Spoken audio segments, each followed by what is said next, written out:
اے محبوب علیہ السلام مسلمان مردوں کو حکم دیں کہ اپنی نظروں کو جھکا کے رکھیں۔ آگے جا کے عورتوں کے لیے بھی کہا کہ مسلمان عورتوں کو بھی حکم دیں کہ اپنی نظروں کو جھکا کے رکھیں۔ یہ جو نظر ہے نا، اللہ کے پیارے رسول علیہ السلام نے فرمایا یہ شیطان کے تیروں میں سے ایک تیر ہے۔ شیطان کے تیروں میں سے ایک ہے۔ یہ تیر جو ہوتا ہے نا، یہ بس نکلتا ہی ہے، دوبارہ واپس نہیں آتا، اور جہاں جاتا ہے جا کے لگ جاتا ہے۔ یہ جو نظر ہے نا، نظر یہ گمراہ کر دیتی ہے۔ پہلے نظر بھٹکتی ہے، پھر ذہن بھٹکتا ہے۔ کہا نظریں جھکا کے رکھو، جھکا کے۔ کیا کرے؟ مرد کو یہ کہہ دیا جائے نظر جھکا کے رکھ۔ ہمارے ہاں تو بہت سارے لوگ ہیں جن کے اندر ایک لیڈر پایا جاتا ہے، انہیں تو گلی سے گزرنا، ادھر بھی دیکھنا ادھر بھی دیکھنا، سلوٹ کرنے، سلام کرنے، کی حال ہے، کیسے ہو، کدھر ہو، تو اندر ایک لیڈر ہے، تو لیڈر تو نظر جھکانے نہیں دیتا۔ ہم نے تو کمان کرنی ہے پورے علاقے کی۔ حکم یہ ہے کہ نظریں، ایک صحابی فرماتے ہیں کہ نبی پاک صلی اللہ تعالیٰ علیہ وسلم نے ہمیں رستوں میں بیٹھنے سے منع کیا، تو ہم نے عرض کی یا رسول اللہ صلی اللہ علیہ وسلم کئی دفعہ مجبوری ہے، گزارے نہیں ہوتا، رستوں میں بیٹھنا پڑتا ہے، تو حضور نے فرمایا پھر رستوں کا حق ادا کرو۔ یا رسول اللہ رستے کا حق کیا ہے؟ فرمایا ایک تو آنے جانے والے کو سلام کرو، اور دوسرا یہ کہ رستے سے تکلیف دہ چیز کو ہٹاؤ، اور پھر فرمایا کہ بھلائی کا حکم دو اور برائی سے منع کرو، اور پھر فرمایا کہ رستے کا حق کیا ہے کہ رستے میں رہنا ہے تو نظریں جھکا کے رہو۔ پھر ایسا نہ ہو کہ ہر شخص پر آپ کی نظر پڑے، ہر شخص پر۔ رسول کریم صلی اللہ علیہ وسلم نے نظر کی حفاظت پر زور دیا، اور عورت کے لیے بھی یہ حکم ہے کہ وہ بھی نہ دیکھے غیر محرم کا چہرہ۔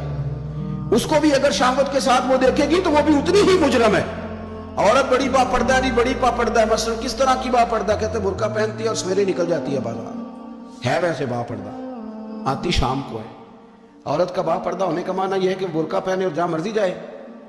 با پردہ ہونے کا معنی تو یہ تھا کہ وہ ضرورت کے سوا گھر سے باہر نہ نکلے، بڑی ضرورت ہو، بڑی ضرورت جو بغیر نکلے کام ہو ہی نہیں سکتا، اس وقت وہ گھر سے باہر جائے گی۔ اب یہ کہ وہ نقاب اوڑھے اور برقعے بھی اللہ خیر کرے، ہمارے ایک بزرگ فرمایا کرتے ہیں اب تو نقاب کو بھی نقاب کی ضرورت ہے، اب تو برقعے کو بھی برقعے کی ضرورت ہے۔ آپ نے وہ سارا فیشن برقعے کے اوپر کرا لیا ہے۔ برقعے کا معنی تو یہ تھا کہ آپ نے اپنے آپ کو چھپانا ہے، کسی کی نظر نہ اٹھے، اور اگر آپ نے برقع ہی اتنا شاندار بنوا لیا کہ ہر عورت کو آپ پوچھ رہے ہیں کہ یہ اس طرح کسی اور نے تو نہیں بنوایا، تو پھر پیچھے بچا کیا؟ تو میرے رسول کریم صلی اللہ تعالیٰ علیہ وسلم نے فرمایا کہ پہلی دفعہ کسی کی کسی جگہ نظر پڑ گئی تو وہ معاف ہے، لیکن حضور نے فرمایا دوسری دفعہ جس نے نظر کی اس نے بالقصد اور بالارادہ کی۔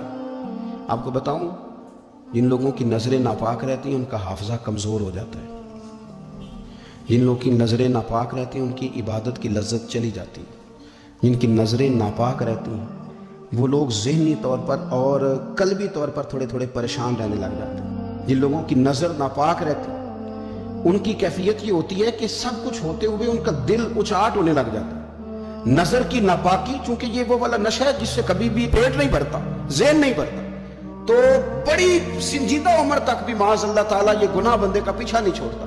نظر کی صفائی، میرے نبی پاک علیہ السلام نے فرمایا، مسند امام احمد بن حنبل میں کیا خوبصورت لفظ ہیں، حضور نے فرمایا تیری نظر اگر کسی جگہ پڑ گئی تو واپس کر لے اور اللہ سے ڈر جا۔